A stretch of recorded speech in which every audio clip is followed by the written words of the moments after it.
Hello there, Wanderer! Today, pupunta tayo sa isa sa mga less known natural wonder ng Davao City. Ito ang tinatawag na Mini Asikasik Falls.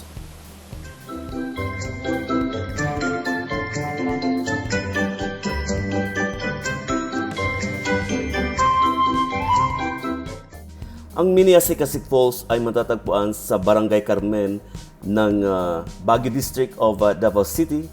At ito ay may layong 43 kilometers mula sa city center. So ito na yung starting point ng ating pagtitrek. Ito yung marker natin, yung greenhouse na yon. So from here, kung mapapansin nyo, may dalawang daan heading to the falls. So ito yung direction na inano ng kamay ko ay dadaan lang tayo dito. That's about around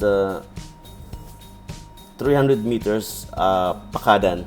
So tuloy-tuloy lang tayo ngayon sa ating paglalakad. So ito pala ay isang private area and we need to pay 20 pesos para duman dyan.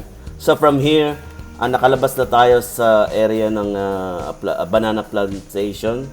So we're about to traverse now the up and down hills ng area. So kung mapapansin nyo ay talagang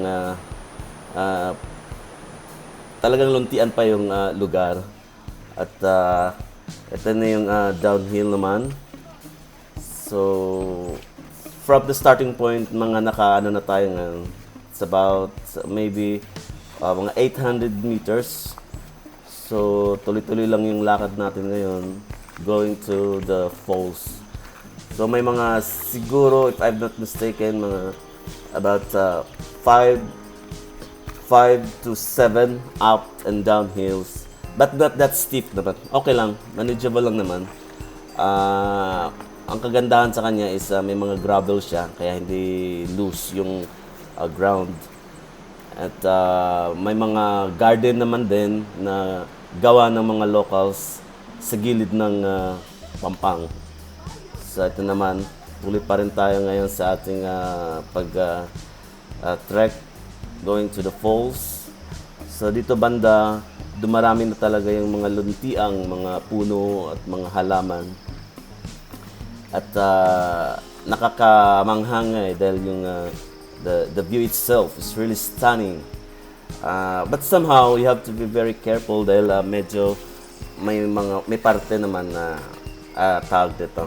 Medyo malapit lang sa pampang gilid. But overall naman hindi naman siya nakakatakot. Kasi unang-una marami kang mahahawakan actually. So itong layo natin mula sa starting point, that's about 1.2 kilometers na. Ito naman dito ay medyo mabato na. At tuloy lang tayo ngayon sa ating pagtitrek. At actually, that's nasa ano tayo ngayon. Kalagitnaan na tayo ngayon nating pagtitrek. And so here, medyo malapit-lapit na tayo ngayon sa area towards the falls. At medyo wala na tayo ngayon sa up and down hills. Nasa na tayo ngayon, sa plain part ng area. At medyo may konting ano na rin ng falls yung hulog dahil malapit na nga tayo. And right now, ayan, naririnig na natin yung falls sa unahan kasi we're closer now. Yung kabuang trek pala is that's in average mga 15 minutes pala pag mabilis yung pacing mo.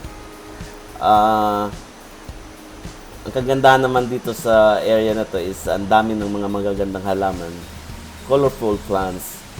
So ito na yung base naman ng falls. So pababa pa yung falls by the way. So makikita mo yun yung mga may facility naman at yung entrance pala rito is 25 pesos na kinokolekta ng may-ari dahil private land kasi itong area na to. Huwag kayong malito doon sa sinasabi ko ng mga 20 pesos earlier na hinihingi naman kasi that's another private area na dinadaanan natin yung banana plantation before nauna nating tinitrek. So yung may-ari doon naniningil ng 20 pesos. So all in all, may 45 pesos kang babayaran bago makarating dito sa falls. So we're now going down to the falls and we're right here now. At maririnig na nga natin yung hulog ng yung hulog ng tubig right here at the mini Asik-Asik Falls ng Davao City. Yung exact location niya is in Barangay Carmen in Baguio District of Davao City. From the city center, that's about 1.5 hours na pagdadrive by car. Siguro by motor mga isang oras lang to. Again, it's about 43 kilometers mula sa sentro ng Davao City. So guys, ito na nga yung falls ngayon. It's very clear, very serene, the tranquility of the water and the view itself. Ang ganda. Marirelax ka talaga dito sa area na to. So we just spend time here for some relaxation, swimming, yung pag sa falls, medyo sobrang lamig nga ng tubig eh.